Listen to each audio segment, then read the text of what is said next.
Hey guys, I'm heading out to do some shoveling after our latest snow event.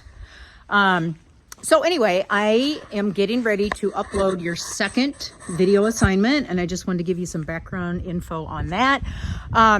So the assignment is called the Beauty Shop Rapist. In the video, they refer to this offender as the Beauty Shop Bandit because they have to make it more palatable. They don't want to use the R word.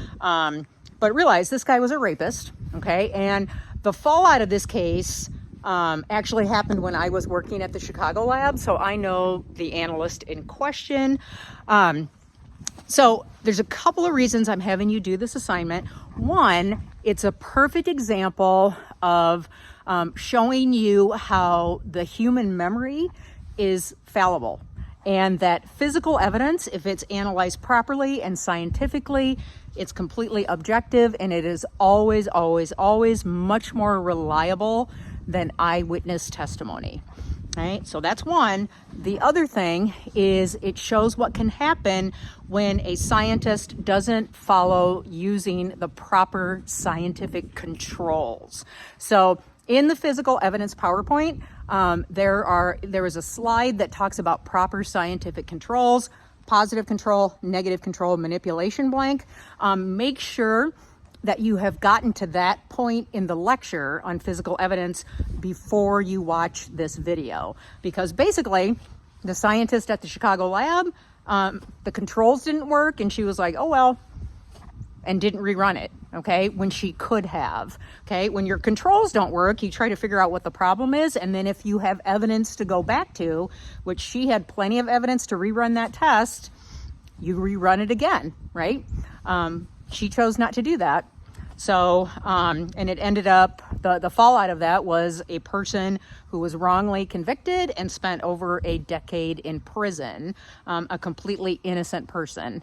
And that result could have been known if she had just rerun the test and rerun the controls. Okay, so make sure that you know what the controls are before you do this assignment. Also, realize pronunciations in this video are a little bit different because it was made in Canada. So like, instead of referring to a composite drawing of a suspect, they call it a composite. It's just pronounced a little differently. Also, for whatever reason, this has the cheesiest, like, smooth jazz soundtrack to it. It's so annoying, but once again, these video producers try to make things palatable for, grandma and everyone else who wants to watch this video. So that's why they tone down the language, and I think it's why they add music, but it's just super annoying. Okay, but the case details are real. Actually, the defense attorney featured in this, who gets to the bottom of the scandal, Greg O'Reilly, I worked with him. He's a good person, and goes to show you that, like, the prosecutors are not your friends, the defense attorneys are not your enemies. As a forensic scientist, you should be completely neutral.